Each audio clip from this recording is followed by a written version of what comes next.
إن الحمد لله نحمده ونستعينه ونستغفره ونعوذ بالله من شرور أنفسنا ومن سيئات أعمالنا من يهده الله فلا مضل له ومن يضلل فلا هادي له وأشهد أن لا إله إلا الله وحده لا شريك له وأشهد أن محمدا عبده ورسوله يا أيها الذين آمنوا اتقوا الله حق تقاته ولا تموتن إلا وأنتم مسلمون يا أيها الناس اتقوا ربكم الذي خلقكم من نفس واحدة وخلق منها زوجها وبث منهما رجالا كثيرا ونساء واتقوا الله الذي تساءلون به والأرحام إن الله كان عليكم رقيبا يا أيها الذين آمنوا اتقوا الله وقولوا قولا سديدا يصلح لكم أعمالكم ويغفر لكم ذنوبكم ومن يطع الله ورسوله فقد فاز فوزا عظيما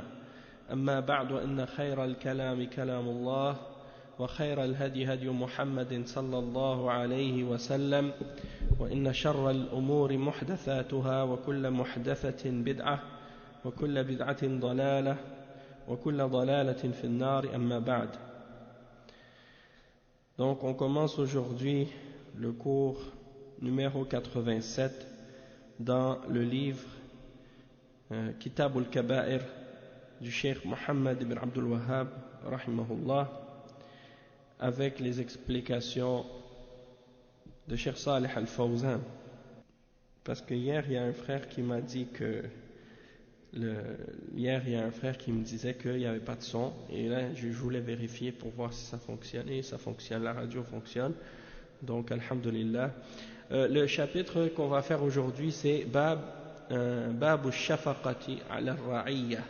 Babu Shafaqati ala Ra'iyya, c'est-à-dire le chapitre au sujet de du fait que on doit, le dirigeant ou le responsable, il doit avoir de l'attention, de l'affection envers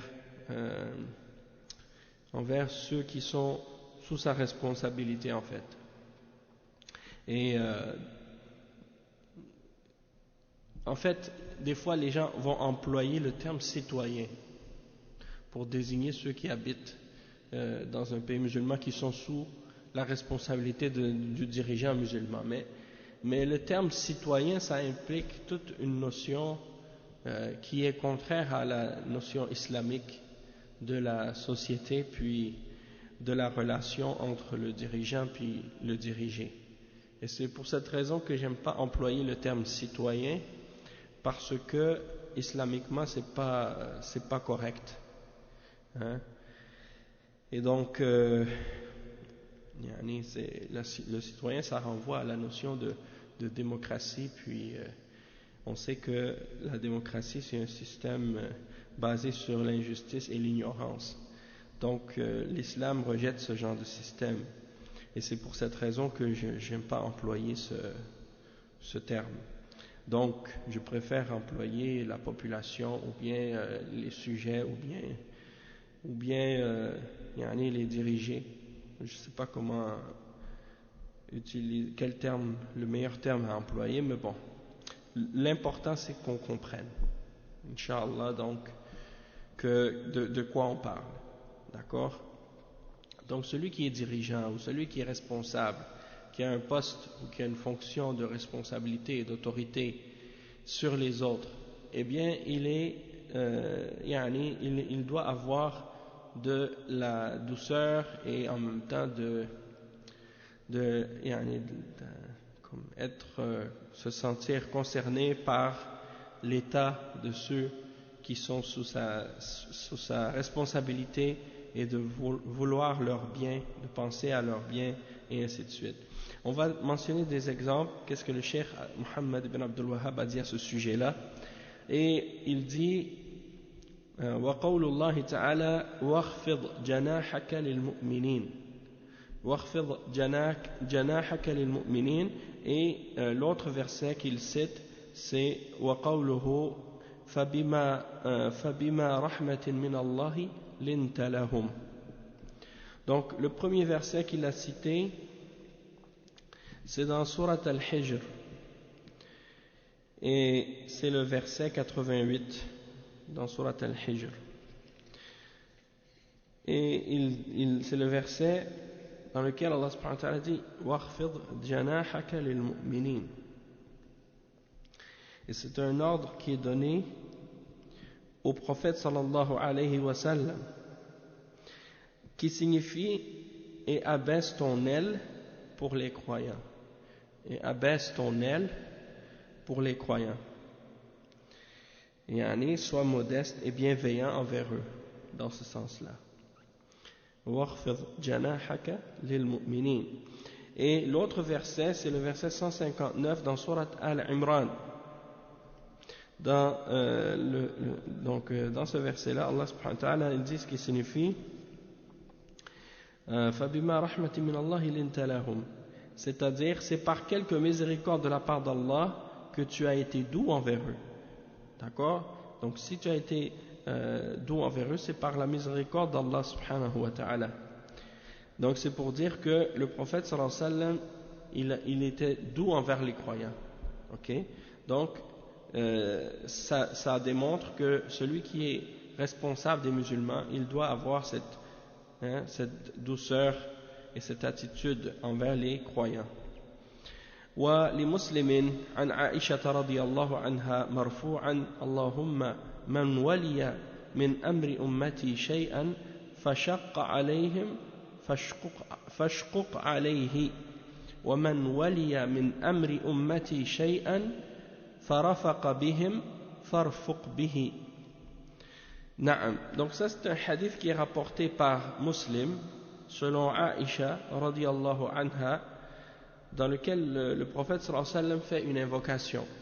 Et dans cette invocation, il dit: Ô Allah, celui qui a été placé à un poste de responsabilité sur ma umma, qui a reçu quelque chose de responsabilité sur ma umma, et qui a été dur envers eux, c'est-à-dire qui a rendu les choses difficiles pour les musulmans, alors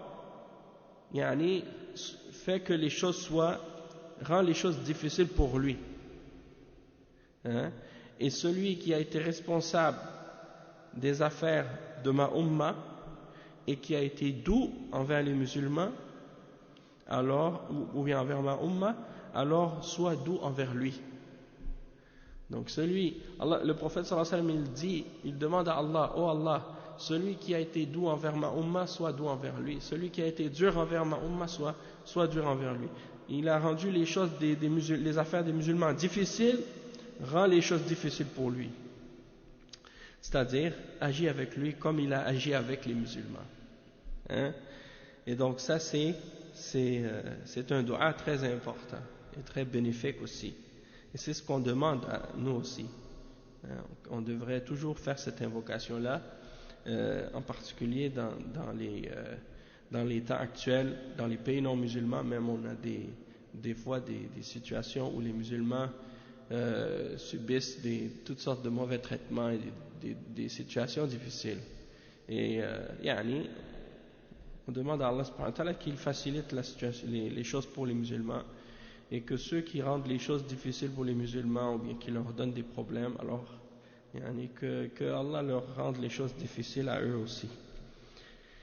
Et le Cheikh Al-Fawzan, il fait le commentaire sur ces textes qui ont été mentionnés dans ce chapitre, et il dit: min muhimmat ar-ra'i an yushfiq ala ar-ra'iyya wa la yashuq alayhim ولا يحملهم أمرا يصعب عليهم وينظر في أمر ضعفائهم ولا يكون نظره فقط إلى الأقوياء وأصحاب الشأن ولا يسلط الأقوياء على الضعفاء بل يكون نائبا عنهم حتى يأخذ الحق منهم.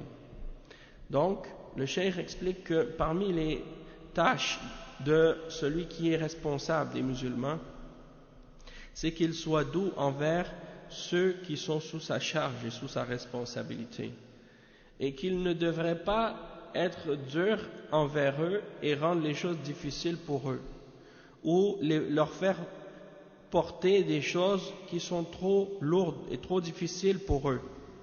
Et ils devaient regarder également et porter attention aux affaires des faibles parmi les musulmans.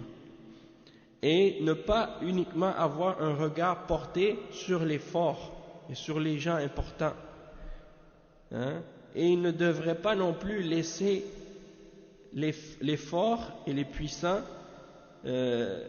avoir le dessus tout le temps sur les faibles.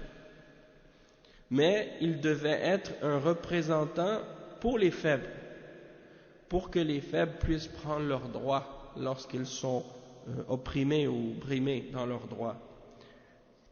Et il dit وقوله تعالى للنبي صلى الله عليه وسلم واخفض جناحك للمؤمنين فالنبي صلى الله عليه وسلم راع وهو أول الولاة وكل من يأتي بعده فإنه يخلفه وقوله له واخفض أي تواضع لهم أما قوله تعالى في الآية الثانية فبما رحمة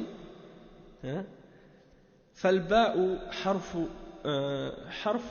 حرف جر وما فبما رحمة من صلة مؤكدة والأصل فبرحمة من الله ولذلك صار الاسم مجرورا بالباء ويقول الله تعالى للنبي صلى الله عليه وسلم الله هو الذي جعل هذه الرحمة في قلبك لهم من غير ضعف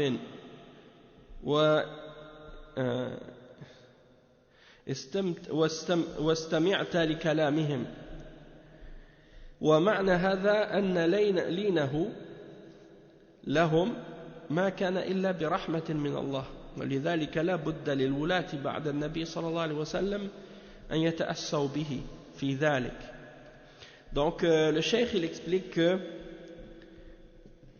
Allah subhanahu wa ta'ala il dit dans le verset et abaisse ton aile pour les croyants, et donc le prophète sallallahu alayhi wa sallam c'est lui le premier dirigeant, le premier responsable de cette ummah, et tous ceux qui viennent après lui sont ses successeurs, et donc ça implique qu'ils doivent essayer d'adopter son exemple et son comportement. Et quand il dit rabaisse ton aile pour eux, rabaisse ça veut dire en même temps aussi de faire preuve d'humilité envers eux, c'est-à-dire de faire preuve d'humilité et de douceur envers les croyants. Et dans le deuxième verset, فَبِمَا رَحْمَةٍ مِّنَ اللَّهِ لِنْتَ لَهُمْ. Le cheikh il explique que à la base ça veut dire c'est comme si Allah subhanahu wa ta'ala dit fabi rahmatin, donc fabima rahmatin, il explique des questions ou des choses qui sont plus grammaticales ici, et il explique que dans le sens du verset c'est que Allah subhanahu wa ta'ala c'est lui qui a mis la miséricorde dans le cœur du prophète sallallahu alayhi wa sallam pour les croyants. Et c'est comme si Allah subhanahu wa ta'ala disait au prophète qu'il a mis cette miséricorde dans ton cœur pour que tu sois doux envers eux sans que ce soit une faiblesse, et il a fait en sorte que tu écoutes leurs paroles. Et donc ça veut dire que le prophète sallallahu alayhi wa sallam il est doux envers eux, et que cette douceur qu'il a envers eux c'est par la miséricorde d'Allah. Et donc, il faut absolument que les dirigeants, après le prophète sallallahu alayhi wa sallam, prennent son exemple dans ce comportement-là. Il ne doit pas être dur et cruel, rude et méchant. Justement, si tu regardes dans la suite du verset, justement, dans Surat Al-Imran, le verset 159, quand Allah subhanahu wa ta'ala il dit c'est par la miséricorde d'Allah que tu as été doux envers eux, le verset qui suit, on a dit 159, le verset qui suit ce verset, Allah subhanahu wa ta'ala dit وَلَوْ كُنْتَ فَضًّا غَلِيظَ الْقَلْبِ لَانْفَضُّوا مِنْ حَوْلِكَ. Mais si tu étais rude et dur de cœur, ils se seraient enfuis de ton entourage. ne serait pas resté auprès de toi. Il dit le cheikh لأن اللين من غير ضعف سبب للاجتماع والتآلف والرحمة وهو أن لا يكون الوالي فظا غليظا على رعيته فينفر منه ويحقد عليه مما يكون سببا في فساد الأمر. Donc il faut donc qu'il y ait cette douceur là sans faiblesse en même temps. Donc une douceur mais sans être faible en même temps. Et ça fait en sorte qu'il y a de l'union, les gens sont unis, se rassemblent et il y a une miséricorde entre eux. Et c'est-à-dire que le dirigeant il ne doit pas être rude, dur de cœur contre les gens qu'il dirige ou envers les gens qu'il dirige pour ne pas qu'ils fuient de lui, pour ne pas qu'ils aient de la rancune envers lui et que ce soit par la suite la cause de le désordre et la corruption de son gouvernement ou de sa dirigeance. Il dit ensuite le cheikh وأما قوله في الحديث اللهم من ولي من أمر أمتي شيئا فشق عليهم. هذا الحديث فيه أن النبي صلى الله عليه وسلم دعا للولاة ودعا عليهم وأن من شق منهم على المسلمين بأن يشق الله عليه وأن من ترفق بالرعية أن يرفق الله به فالجزاء من جنس العمل. فالذي يقتدي بالنبي صلى الله عليه وسلم ويرفق برعيته فإن الله يرفق به ومن خالف النبي صلى الله عليه وسلم وشق على رعيته فإن الله يشق عليه. فينبغي لمن ولي أمر المسلمين أن يتحرى ما فيه الرفق بهم والأحسن لهم. والنبي صلى الله عليه وسلم يضع بذلك سياسة عظيمة لولاة الأمور ويحثهم فيها على السعي في مصالح الرعية وفي دفع الضرر عنها ويتجنب ما يشق عليهم من قول أو فعل وعدم الغفلة عن أحوالهم. وإذا وضعوا السياسات وأصدروا القرارات أن يتحروا بذلك الرفق بالرعية وما يحقق مصالحهم ويدفع عنها المضار ويلتمس رضا الله في ذلك ولا رضا الناس فيما يسخط الله عز وجل. Donc le cheikh explique que le hadith suivant dans lequel le prophète sallallahu alayhi wa sallam il fait l'invocation en disant oh Allah, celui qui a pris une responsabilité de ma umma, des affaires de ma umma, et qui a été dur envers eux, alors sois dur envers eux. Et donc dans ce hadith, le prophète sallallahu alayhi wa sallam, il fait une invocation pour les dirigeants et contre les dirigeants. C'est-à-dire en faveur pour eux, s'ils font du bien et qu'ils sont doux envers les gens, et d'être durs envers ceux qui sont durs avec les musulmans. Et donc il dit, celui d'entre eux qui est dur avec les musulmans, alors il demande que Allah subhanahu wa ta'ala soit dur avec eux, et s'ils sont doux, qu'il soit doux avec eux. Et comme on dit en arabe, al-jaza'u min jins al-amal, la rétribution correspond à l'action. Donc la rétribution correspond à l'action, en voulant dire que tu récoltes ce que tu sèmes d'une certaine façon. Et il dit donc que c'est par le prophète sallallahu alayhi wa sallam qu'on doit se baser, donc sur les comportements du prophète sallallahu alayhi wa sallam qu'on doit se baser pour agir. Et le prophète sallallahu alayhi wa sallam lui-même, il était doux envers les musulmans et envers les gens en général. Donc Allah subhanahu wa ta'ala, il a été doux envers lui, et donc celui qui contredit le prophète sallallahu alayhi wa sallam, eh bien s'il est dur envers les musulmans et ceux qui sont sous sa responsabilité, eh bien Allah subhanahu wa ta'ala va rendre les choses difficiles pour lui. Et donc, il faut que celui qui a la responsabilité des musulmans fasse attention d'être doux envers les musulmans et d'agir avec eux de la meilleure façon. Et le prophète sallallahu alayhi wa sallam, donc il est en train d'établir ici, dans cet exemple, une attitude dans sa politique et dans sa façon de gérer l'État et de gérer la nation et la Ummah, pour que ce soit un exemple à suivre pour les dirigeants et pour les inciter à faire des efforts dans le fait d'établir et d'accomplir pour les musulmans les intérêts, leurs intérêts, les intérêts qu'ils ont et leurs biens, et de repousser le mal qui pourrait les toucher et de s'écarter de tout ce qui pourrait leur faire de la difficulté, que ce soit dans les paroles ou dans les actions, et de ne pas être insouciant ou indifférent de leur état et de leur situation, et que lorsqu'ils établissent des politiques ou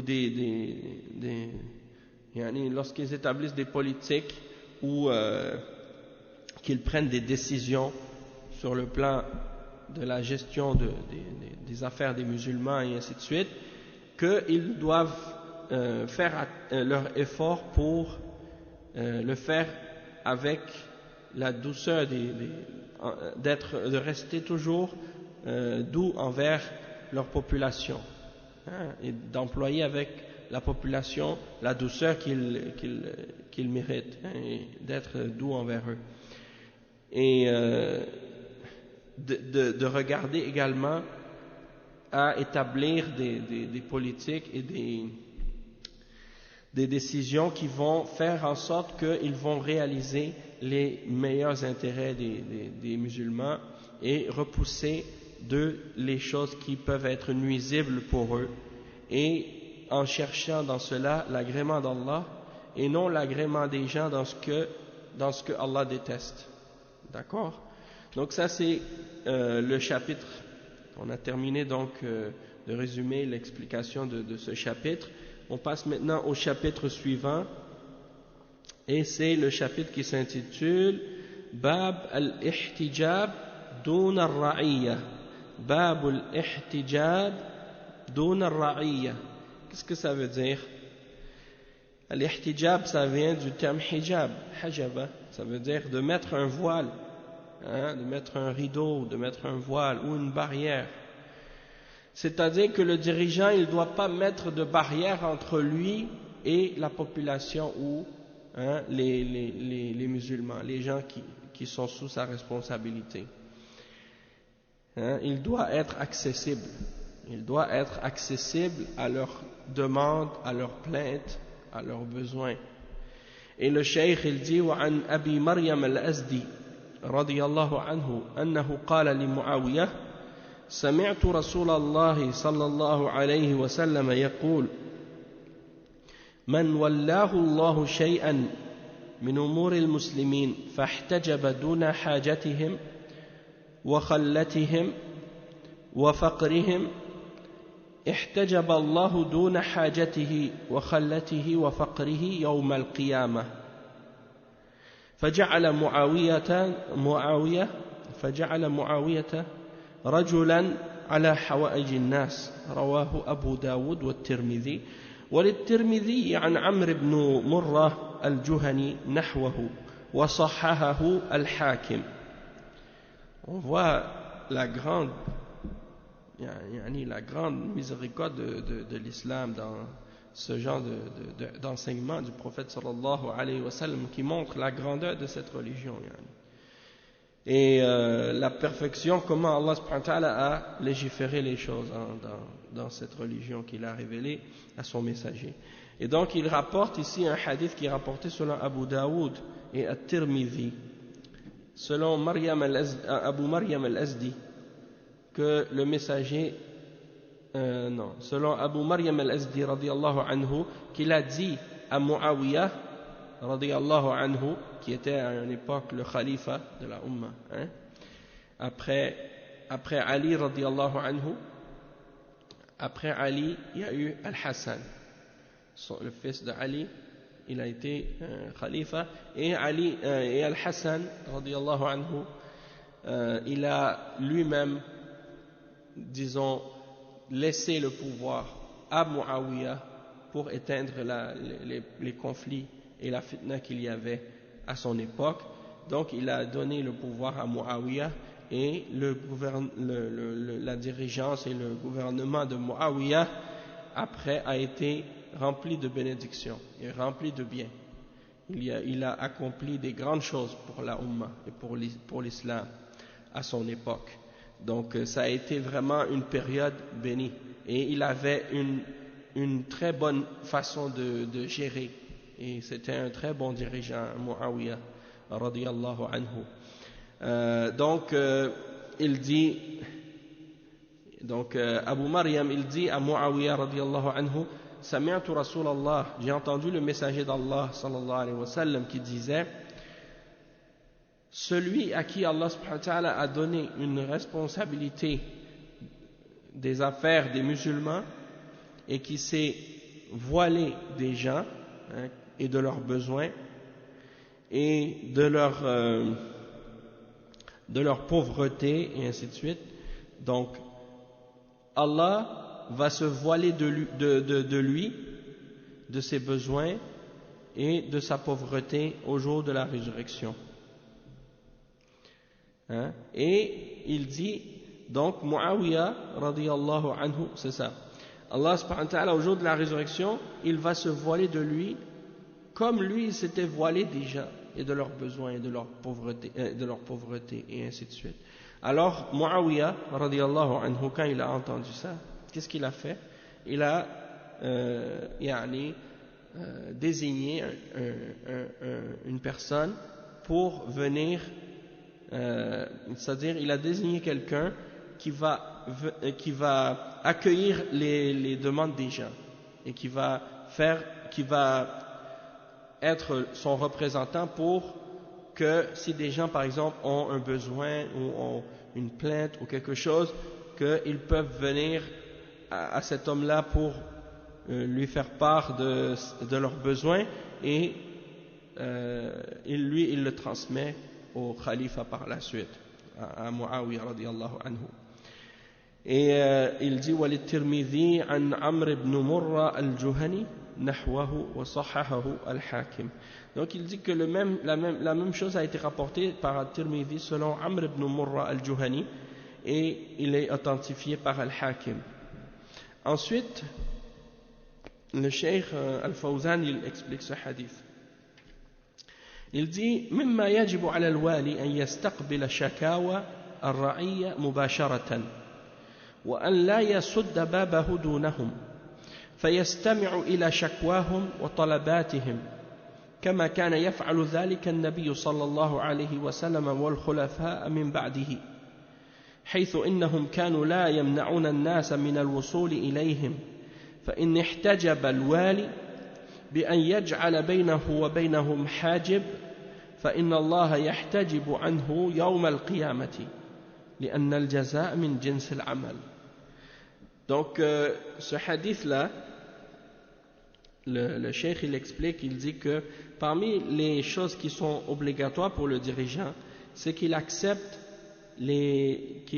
d'accueillir les plaintes de ces sujets ou des gens qui sont sous sa responsabilité directement, et qu'il ne leur ferme pas sa porte, et qu'il écoute et qu'il entende leurs plaintes et leurs requêtes, et qu'il fasse cela de la même manière que le prophète sallallahu alayhi wa sallam le faisait, ainsi que ses successeurs après lui, parmi les successeurs bien guidés.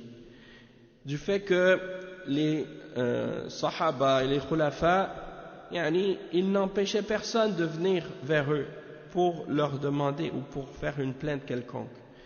Et ils ne se voilaient pas des gens, ils ne se cachaient pas des gens.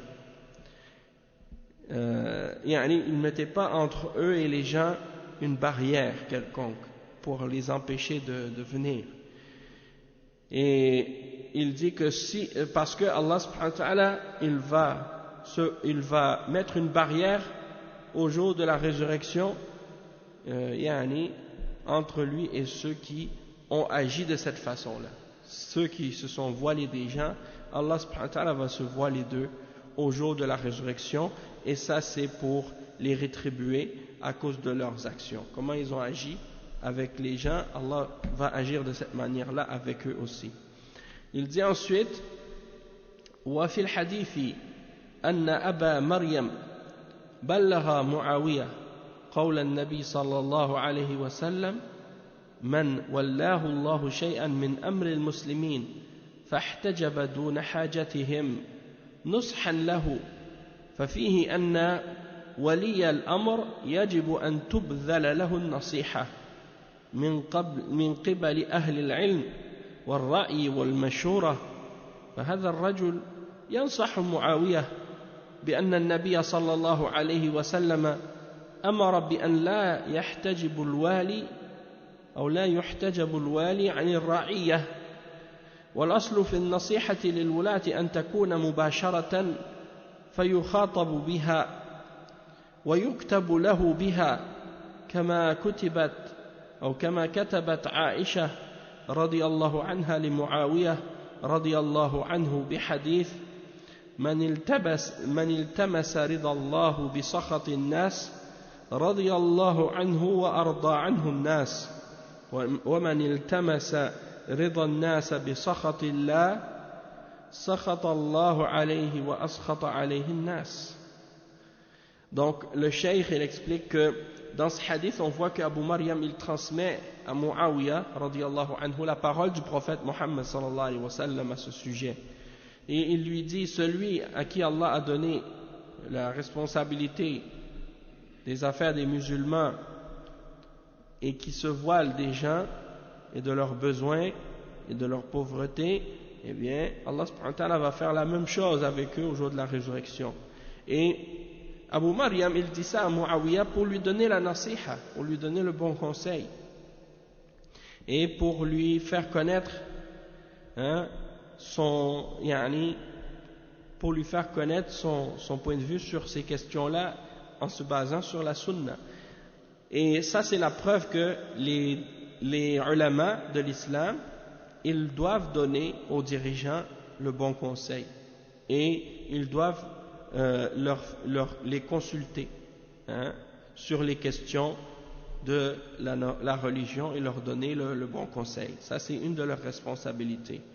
Et donc l'homme ici on voit qu'il donne le conseil à Muawiyah radiyallahu anhu en lui disant que le prophète sallallahu alayhi wa sallam a ordonné de ne pas se voiler de la population et des gens.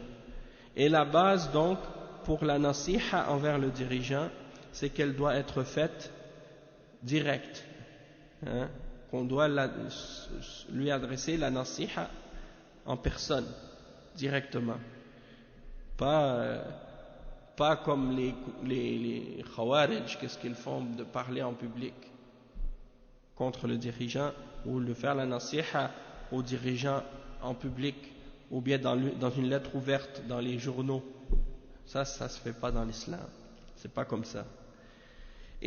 Ou bien tu le fais par écrit, mais pas une lettre ouverte dans les médias ou dans le journal, une lettre privée, une lettre confidentielle que tu fais parvenir aux dirigeants.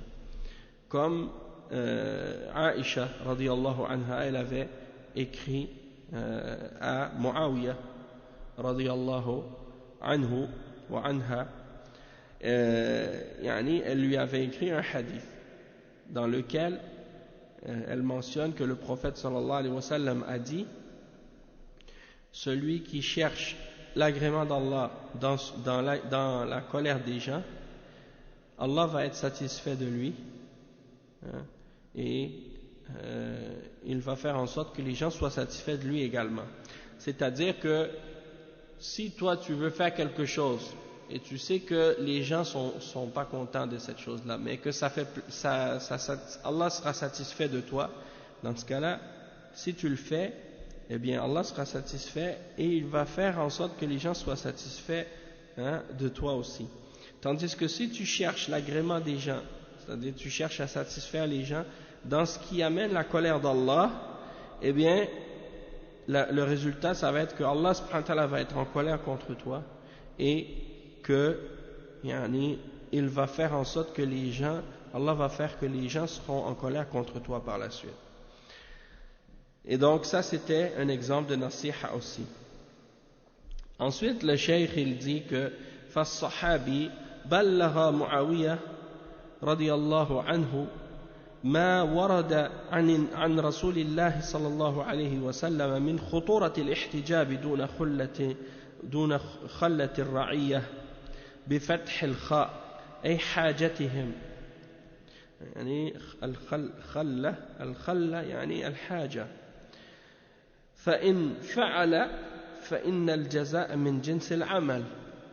ولذلك جعل معاوية رضي الله عنه رجلا ينوب عنه للنظر في حاجة الناس، وهذا دليل على أنه يجوز للوالي أن يتخذ من يساعده في الأمر ومهام الولاية من أهل الكفاءات.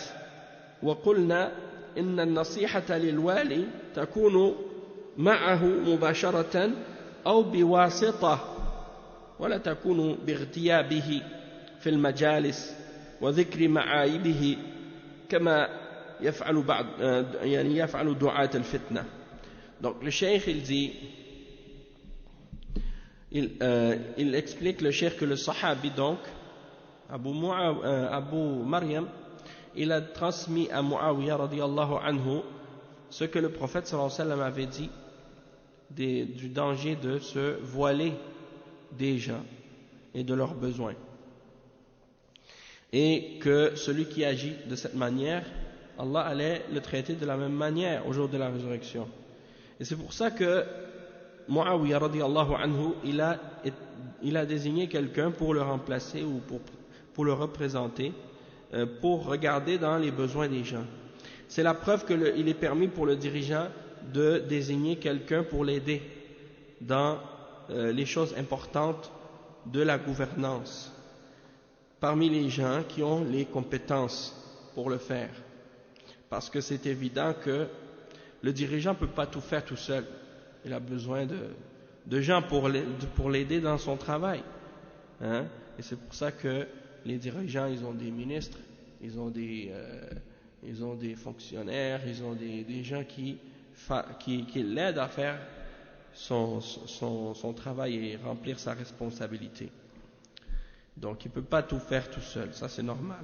Et comme on a dit, quand on donne la nasiha aux dirigeants, il faut la donner directement ou bien la donner par un intermédiaire, c'est-à-dire la personne qui est son représentant, tu lui fais passer le message. Ça c'est une autre façon. Et donc ça ne doit pas être par le fait de parler dans son dos, dans les assemblées, de mentionner ses défauts, comme le font les gens de la fitna. Ça, c'est pas la bonne méthode.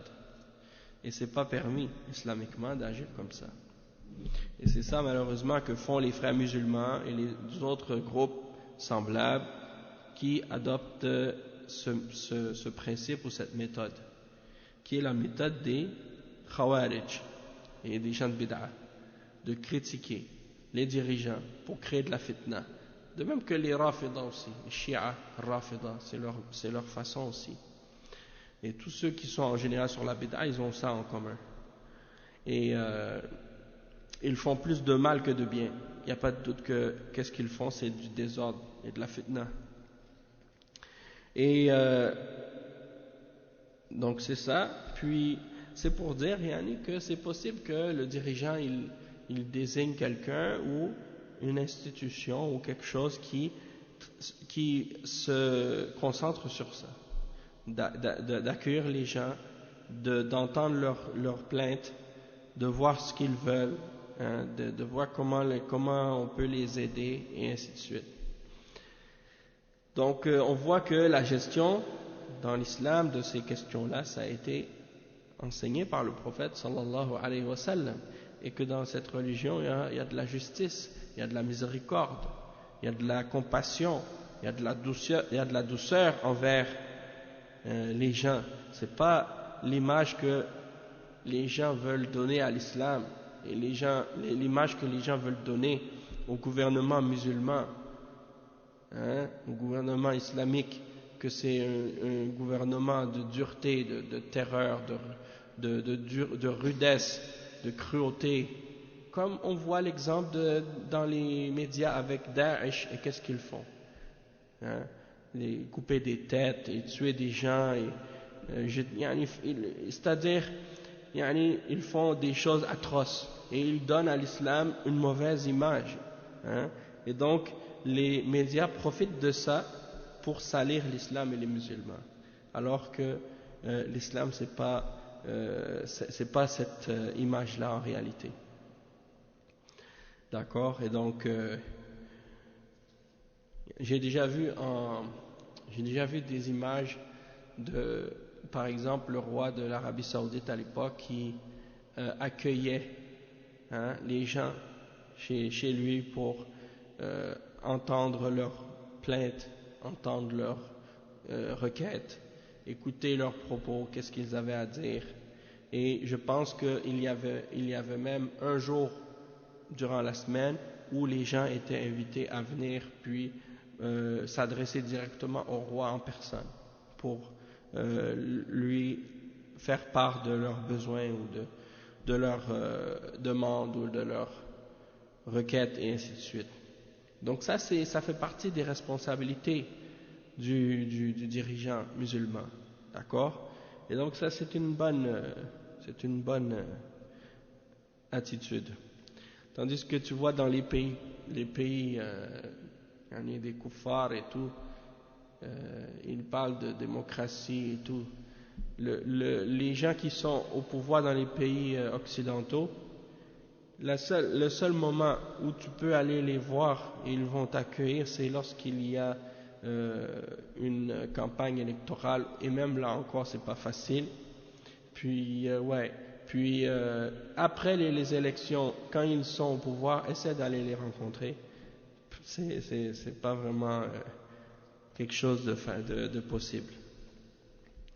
Et il m'est arrivé personnellement une histoire une fois avec quelqu'un, et c'est quelqu'un en fait qui est on a des liens de parenté, hein, c'est quelqu'un de la famille qui est dans la politique ici. Puis en tout cas, c'est juste pour dire que quand ils ont besoin de quelque chose, ils viennent te voir, mais quand ils ont eu ce qu'ils voulaient, ils disparaissent.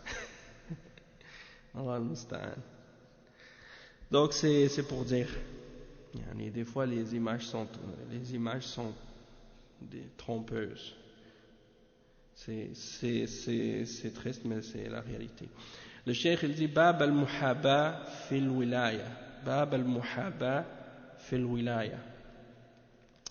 Qu'est-ce qu'on peut dire de ce titre, de ce chapitre? En arabe, al-Muhaba, ça veut dire quoi? Ça veut dire d'essayer de se faire aimer, hein? De se faire aimer, ou d'être complaisant. Naam. Et le cheikh il explique, il rapporte un hadith dans ce chapitre, Bab al-Muhaba fi al-Wilaya, et on va voir qu'est-ce qu'il veut dire par là dans l'explication par la suite avec les hadiths et tout. أخرج أحمد والحاكم وصححه عن يزيد بن أبي سفيان رضي الله عنه أن أبا بكر رضي الله عنه قال له يا يزيد إن لك قرابة فهل عصيت أن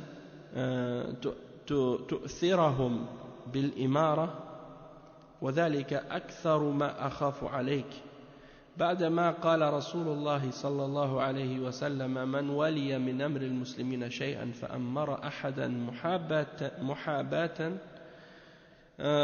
يعني فعليه لعنة الله والملائكة والناس أجمعين لا يقبل الله منه صرفا ولا عدلا حتى يدخله جهنم.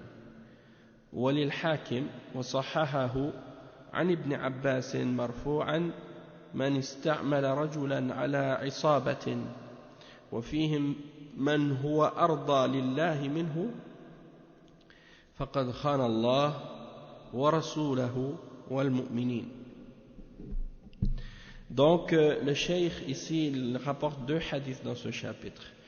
Al-Muhaba fil wilaya, c'est dans le sens de donner des préférences dans la gouvernance, c'est-à-dire de choisir des gens pour les mettre à des postes basés sur le fait que tu aimes des personnes ou que c'est tes proches ou des choses de ce genre. Alors que peut-être qu'il y a d'autres personnes qui sont mieux qualifiées pour avoir ce poste que eux. Et donc le hadith qu'il a rapporté, c'est le premier, c'est rapporté par Ahmad et Al-Hakim, et c'est authentifié par lui.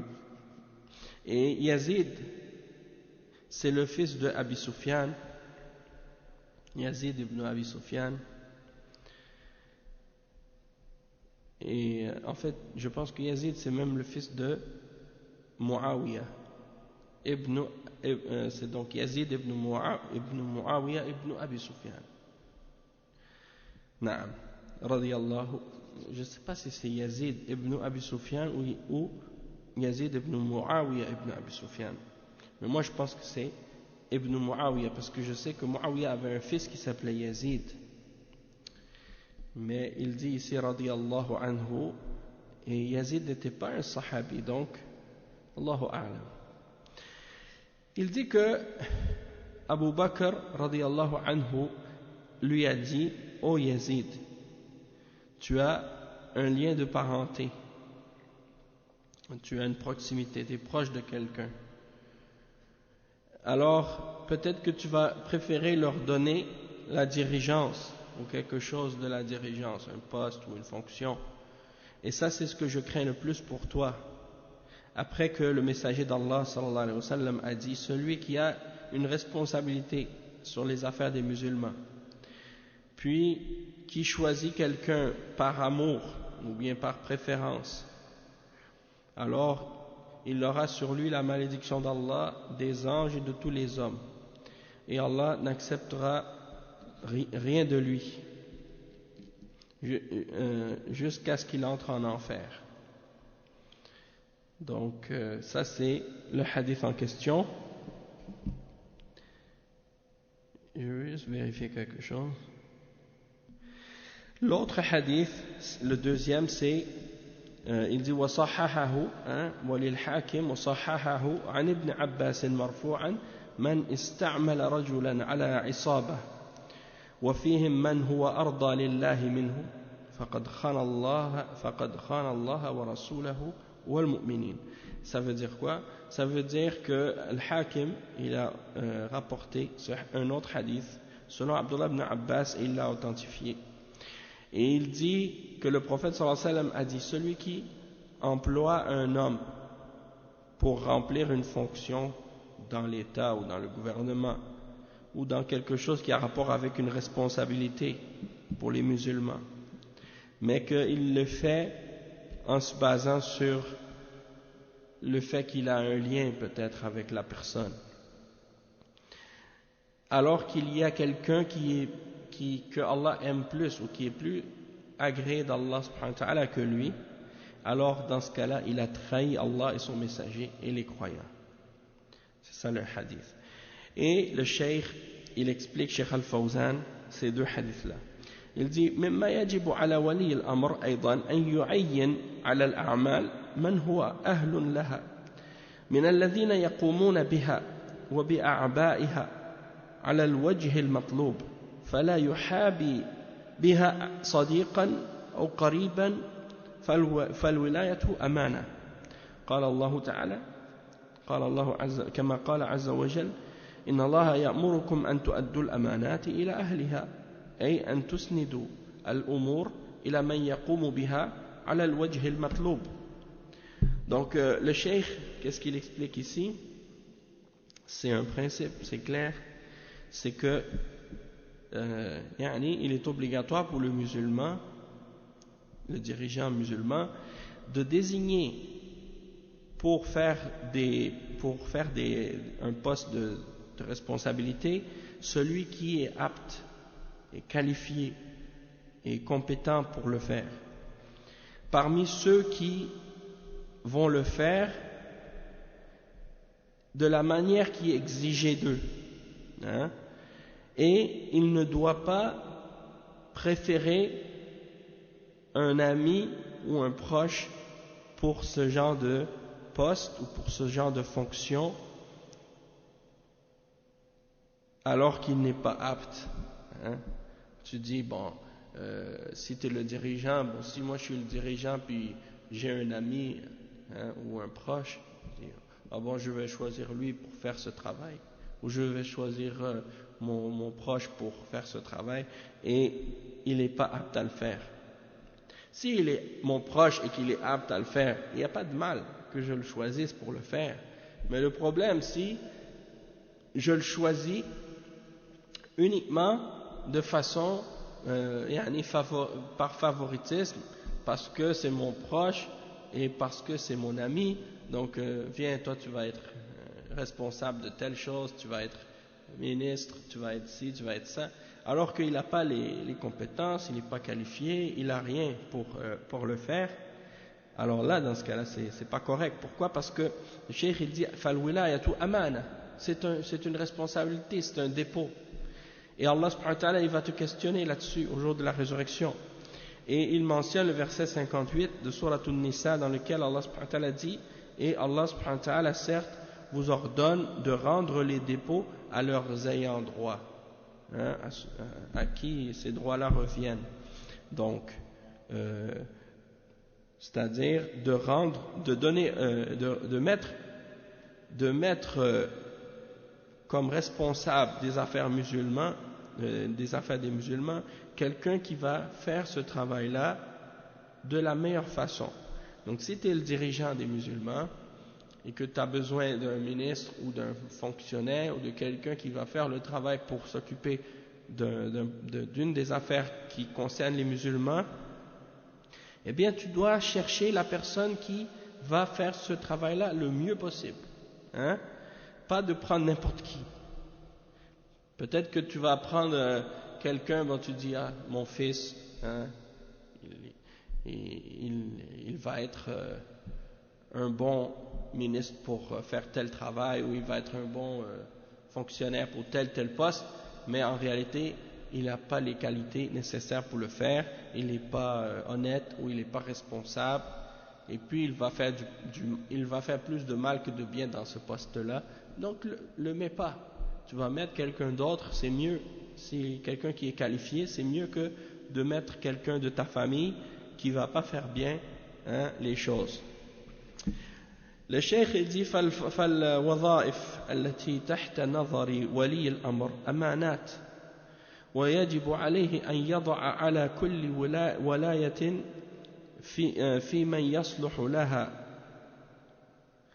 يصلح لها ولا يحابي بذلك أحدا لأن ذلك يفسد أحوال الرعية وهذا كله من النصح للرعية.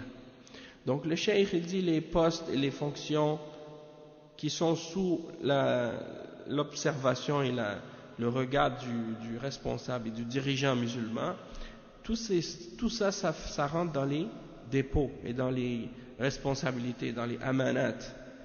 Et donc il est obligatoire pour le dirigeant de mettre dans toutes ces fonctions-là et dans ces positions et dans ces fonctions la personne qui est le plus correcte pour le faire, et de ne pas agir par favoritisme envers quiconque.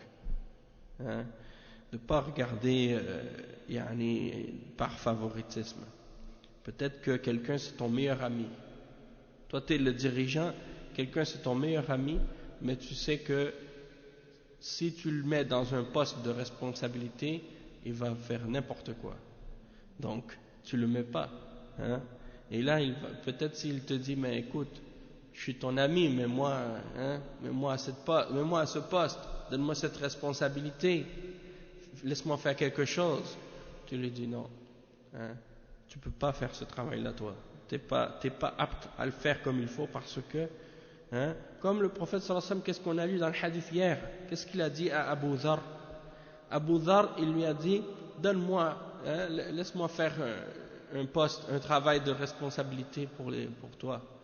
Qu'est-ce que le prophète sallallahu alayhi wa sallam il lui a dit? Il a dit oh Abu Dhar, je vois que tu es une personne faible, je crains pour toi, hein, de faire ça. Et celui qui a ce genre de poste ou ce genre de fonction, ça va être une cause d'humiliation et de remords au jour de la résurrection pour lui s'il ne l'a pas fait correctement. Donc il lui a pas donné le poste. Et donc c'est un exemple. Comment le dirigeant musulman ou le responsable musulman, il doit veiller à bien choisir, hein, à bien choisir. Et des fois ça crée par la suite des problèmes de jalousie puis des conflits malheureusement, hein. Mais bon, il faut que les gens, déjà on a parlé de la jalousie, on a vu que c'était un péché, que ça fait partie des kaba'ir. Donc tout ça c'est des maladies de l'âme que le musulman il doit travailler à nettoyer puis à guérir dans son cœur. Et c'est un travail que quelqu'un doit faire sur lui-même, hein? C'est pour ça que c'est pas facile de gérer ces situations-là et ces choses-là. Mais ça fait partie des tests que Allah subhanahu wa ta'ala nous donne dans la vie. Et on a tous à passer à travers ce genre d'épreuves. Le cheikh il dit ensuite وقوله في الحديث الذي أخرجه أحمد عن يزيد بن أبي سفيان أن أبا بكر رضي الله عنه قال له يا يزيد إن لك قرابة فهل عسيت أن تؤثرهم بالإمارة. أبو بكر الصديق رضي الله عنه خليفة رسول الله صلى الله عليه وسلم. Donc c'est ça. D'après moi, ce Yazid, c'est pas Yazid le fils de Muawiyah, parce que le cheikh il dit justement que c'est avec Abu Bakr qu'il parle. Abu Bakr c'est le khalifa à cette époque, donc ça veut dire que c'est pas Yazid, hein?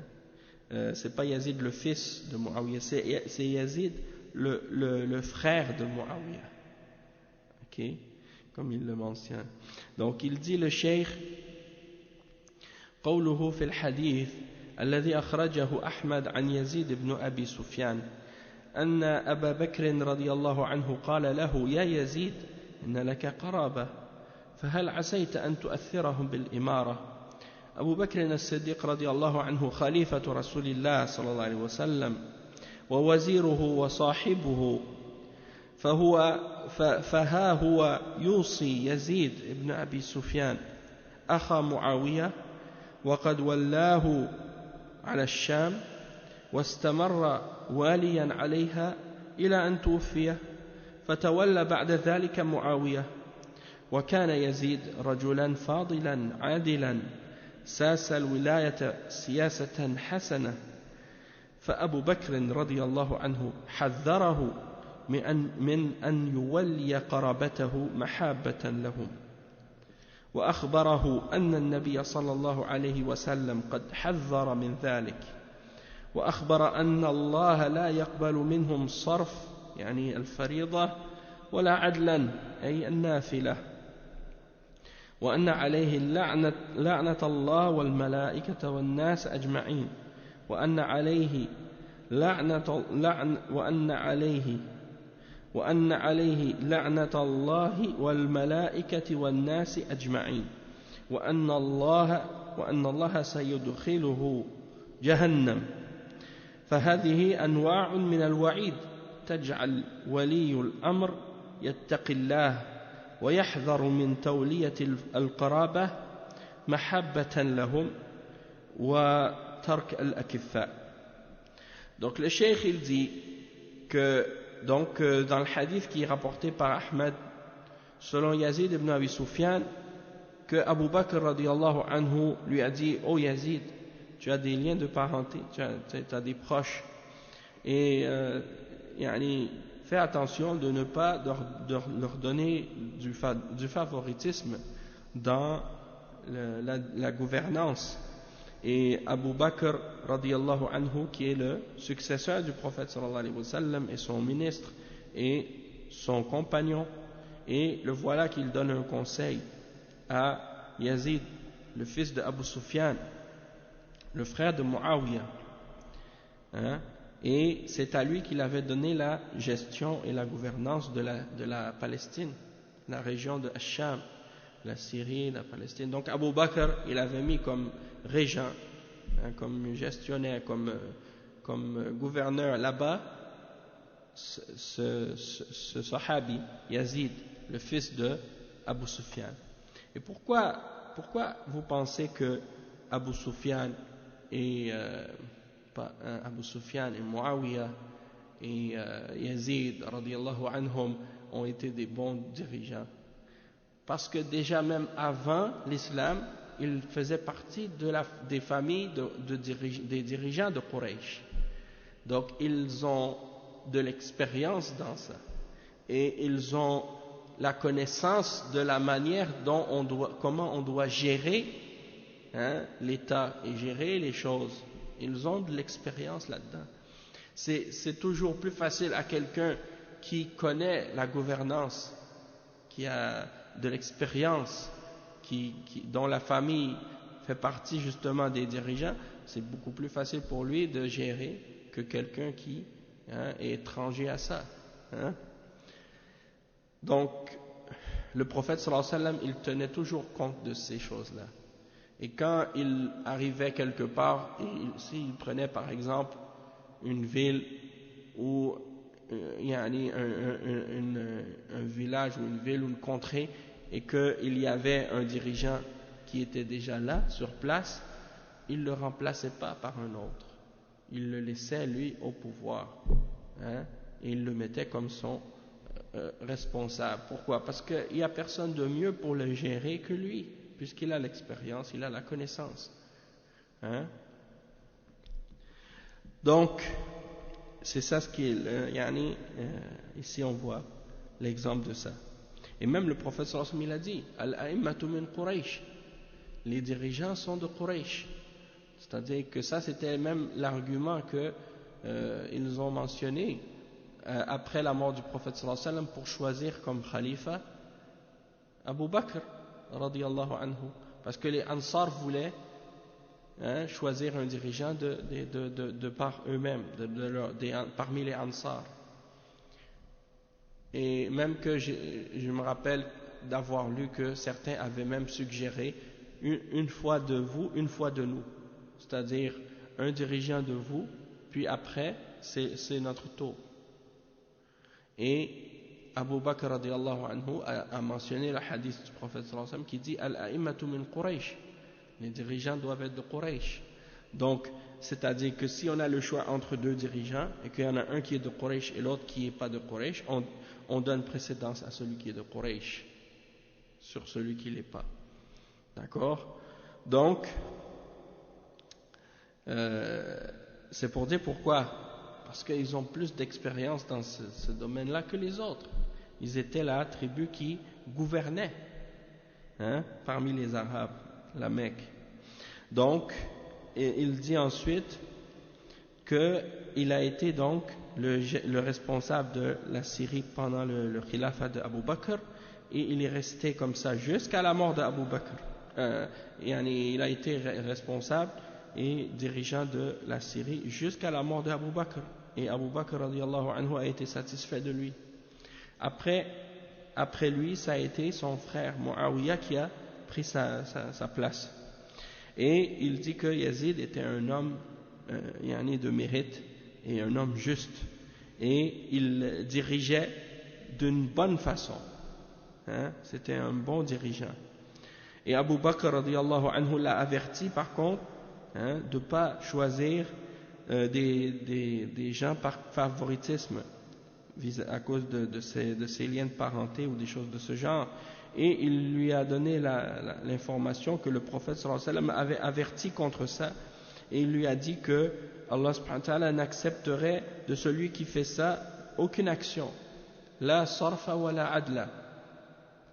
Et il explique, le cheikh, que as-sarf c'est les actes obligatoires et al-adl c'est les actes surérogatoires. Donc Allah n'accepte rien de lui si il fait ça, et qu'il aura en plus la malédiction d'Allah, des anges et de tous les hommes, et qu'il va le faire entrer en enfer. Donc ça, c'est des menaces qui font que le dirigeant, il doit craindre Allah, et il doit faire attention de ne pas donner de favoritisme à ses proches dans les fonctions de gouvernance, et de laisser à ces fonctions-là ceux qui sont aptes et qui ont les qualités pour faire le travail.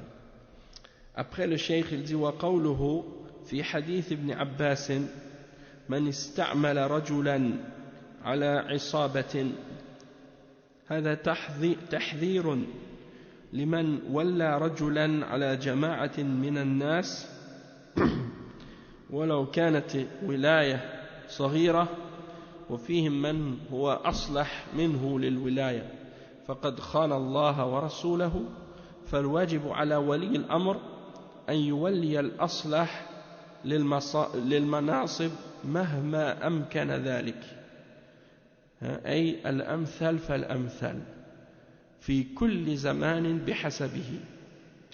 Donc le cheikh il dit, celui qui emploie un homme pour être responsable sur un groupe de personnes, même si c'est un petit groupe, et donc il avertit ici de celui qui donne ou qui place quelqu'un en responsable sur un groupe de personnes, qu'il doit veiller à ce que ce soit la personne qui est le plus apte et correcte pour faire ce genre de choses, ce genre de fonction.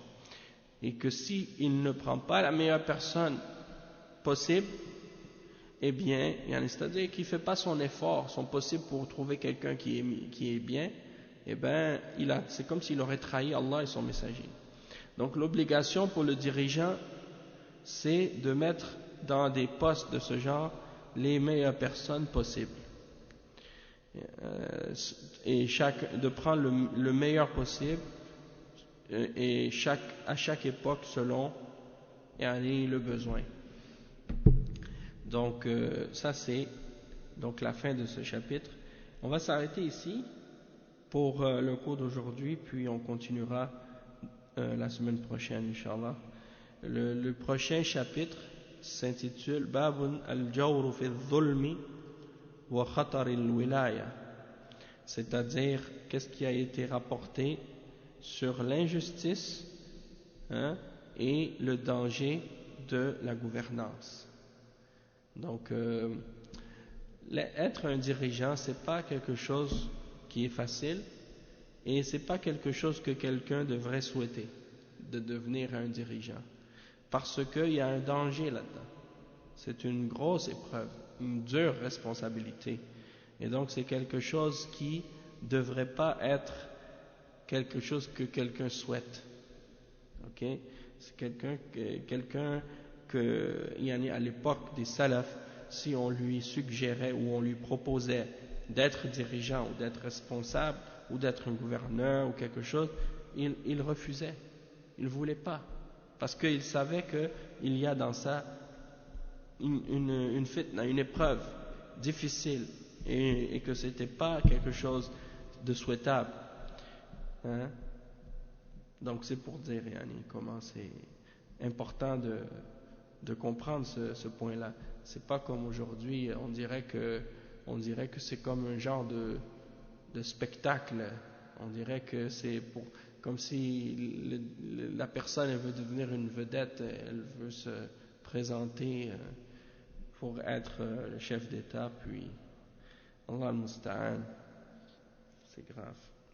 En tout cas, on va s'arrêter ici. Subhanakallah wa bihamdika ashhadu an la ilaha illa anta astaghfiruka wa atubu ilayk.